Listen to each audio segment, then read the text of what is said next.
வணக்கம் நண்பர்களே, உணவு பிரியர்களே மற்றும் படைப்பாளிகளே. எங்கள் பந்திக்கு வந்திருக்கும் உங்கள் அனைவருக்கும் உங்கள் தோழி மகேஸ்வரியின் அன்பு வணக்கங்கள். வாங்க நம்ம பந்தியில் இன்றைக்கி என்ன பரிமாற வரோன்னு பார்க்கலாம். இன்றைக்கி எல்லாருக்கும் பிடிச்ச காஃபி தான் பார்க்க போகிறோம். இன்ஸ்டன்ட் காஃபி குடிச்சு போர் அடிக்குதா? ஒரு வாட்டி ஃபில்டர் காஃபி ட்ரை பண்ணி பாருங்கள். அதுக்கப்புறம் இன்ஸ்டன்ட் காஃபி பக்கமே போக மாட்டீங்க, ஃபில்டர் காஃபி தான் குடிப்பீங்க. ரொம்ப டேஸ்டான கமன்னு ஃபில்டர் காஃபி எப்படி பண்ணுங்கதை பார்க்கலாம். ஃபில்டர் காஃபி செய்ய என்னென்ன வேணும்னா ரொம்ப சிம்பிள். பால் 2 கப் எடுத்து வச்சுருக்கிறேன். ஃபில்டர் இறக்க தண்ணி, காஃபி பவுட்ரு, டிகாஷன் இறக்க ஃபில்டர், கொஞ்சமாக சீனி. இப்போ எப்படி பண்ணு பார்த்துடலாம். ஸ்டவ் ஆன் பண்ணி ஒரு வால்கன் வச்சுக்கோங்க. அதில் நம்ம பால் காய்ச்சி எடுத்துக்கலாம். கொஞ்சம் அந்த பாத்திரத்தை அலசி ஊற்றிடுங்க. பால் திக்காக இருக்கும். லைட்டாக தண்ணி ஊற்றி அலசிடுங்க. இப்போது இன்னொரு பாத்திரத்தில் தண்ணி ஊற்றி நல்லா கொதிக்க விடலாம். இப்போ ஃபில்டர் எடுத்து வச்சுருக்கிறேன். இதில் குட்டியாக ஒரு ஒயிட் துணி கட் பண்ணி போட்டுக்கோங்க. அப்போ தான் அந்த டிகாஷன் நல்லா இறங்கும். இதான் இப்படி குட்டியாக கட் பண்ணி போட்டுக்கோங்க. இப்போ இதில் காஃபி பவுடர் போட்டுக்கலாம். ஒரு 3/4 அளவு வர வரைக்கும் போட்டுக்கோங்க. இந்த அளவு வர வரைக்கும் போட்டுக்கோங்க. தண்ணி நல்லா கொதிச்சிருச்சு. இப்போ கொஞ்சமாக அதில் ஊற்றலாம்.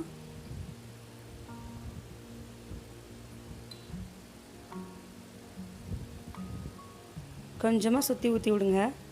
இன்ஸ்டன்ட் காஃபி மிக்ஸ் எடுத்துட வேண்டாம், ஃபில்டர் காஃபி பவுடர் தான் எடுக்கணும். நல்லா கொதிக்கிற வெந்நியை கொஞ்சமாக அதில் ஊற்றுங்க. மூடி போட்டு மூடி வச்சிடலாம். ஃபுல்லாக மூடிடாதீங்க, கொஞ்சமாக கேப் போட்டு மூடுங்க. அப்போ தான் அந்த ஆவி வெளியே வந்து நல்லா டிகாஷன் இறங்கும். பால் காஞ்சிருச்சு, அடுப்பை ஆஃப் பண்ணிடலாம். டிகாஷன் இறங்கிட்டுருக்கு. இன்னும் கொஞ்சம் வெந்நி ஊற்றுங்க. ஃபஸ்ட்டு டிகாஷன் இறங்க எப்போவும் கொஞ்சம் லேட் ஆகும். கொஞ்சமாக வெந்நி சூடு பண்ணி கொதிக்க வச்சு ஊற்றுங்க. டிகாஷன் நல்லா இறங்கிருச்சு. இப்போ காஃபி சேர்த்துடலாம்.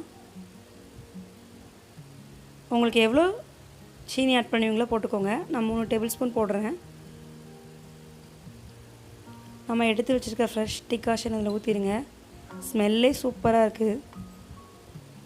நல்லா திக்காக இருக்கும் ஃபஸ்ட்டு டிகாஷன்.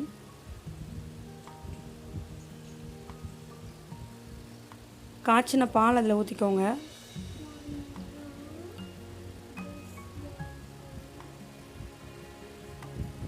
நல்லா சுட ஆவி பறக்க வருது.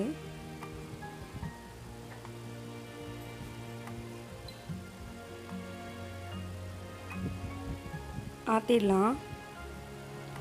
பார்த்தீங்களா, சூப்பராக கமகமன்னு இருக்கும். இது சாப்பிட்டீங்கன்னா கண்டிப்பாக இன்ஸ்டன்ட் காஃபி விட இது தான் ரொம்ப பிடிக்கும். நீங்களும் கண்டிப்பாக ஒரு வாட்டி ஃபில்டர் காஃபி ட்ரை பண்ணி குடிச்சு பார்த்து எப்படி இருந்துச்சுன்னு சொல்லுங்கள் கமெண்ட் பாக்ஸில். உங்களுக்கு ஏதாவது ரெசிபி செய்யணும்னா அதையும் கமெண்ட் பாக்ஸ் சொல்லுங்கள், நான் உங்களுக்காக செய்கிறேன். இன்னொரு ரெசிபி உங்களாம் மீட் பண்ணுறேன். அது வரைக்கும் tata bye bye from Maheswari. Stay tuned with பந்திக்கு முந்து. டாட்டா. சேனல் உங்களுக்கு பிடிச்சிருந்தா லைக் பண்ணுங்க, ஷேர் பண்ணுங்க, மறக்காம பெல் பட்டனை கிளிக் பண்ணிடுங்க. தேங்க்ஸ் ஃபார் வாட்சிங்.